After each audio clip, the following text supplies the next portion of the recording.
Nous allons voir les communautés de partage.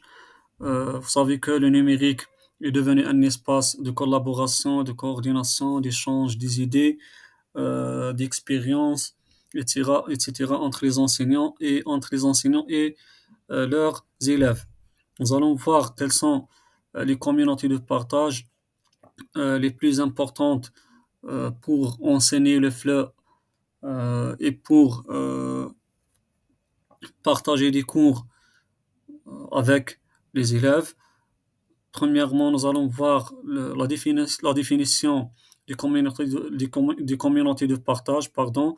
Les communautés de partage sont des espaces virtuels, des lieux virtuels de collaboration, de participation, d'échange entre les membres d'un même groupe ou bien d'un groupe du même domaine.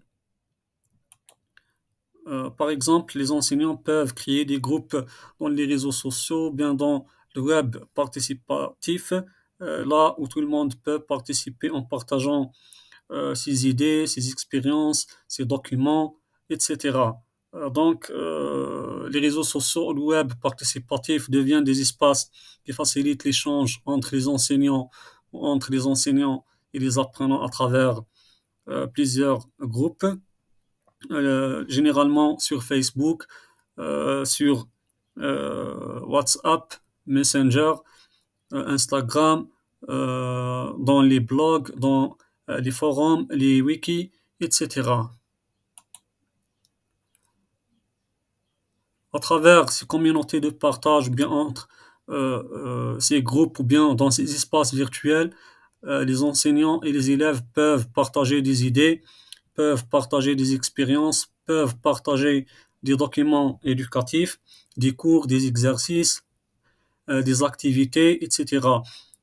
Ils peuvent également partager des nouvelles, échanger avec les apprenants à tout moment en dehors des heures de l'école, soit au niveau horizontal, bien au niveau vertical, c'est-à-dire entre les enseignants, bien entre les enseignants et les apprenants, et partager des cours et des vidéos éducatives.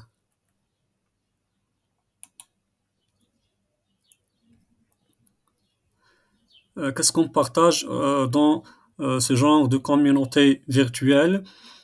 Généralement, les enseignants peuvent partager avec leurs apprenants, bien avec leurs collègues, des cours, des vidéos éducatives, des cartes mentales, des textes. Ils peuvent interagir, ils peuvent partager des informations pertinentes, ils peuvent partager des textes, des citations, des idées en relation avec leurs cours. Ils peuvent partager les projets de leurs apprenants et même leurs apprenants peuvent partager ces projets. Ils peuvent également partager des images, des travaux faits à la maison, comme ils peuvent remédier à des lacunes en ligne.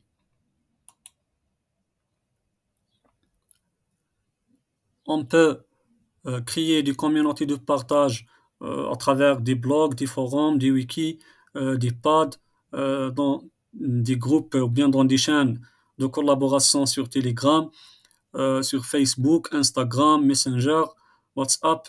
On peut aussi créer des discussions dans les chaînes YouTube, etc. Vous savez que de nos jours, surtout après ou bien depuis la conjoncture sanitaire en 2020, les réseaux sociaux sont devenus des espaces pour partager les cours avec les élèves et ça facilite beaucoup cette mission de l'enseignant, qui est l'enseignement surtout à distance.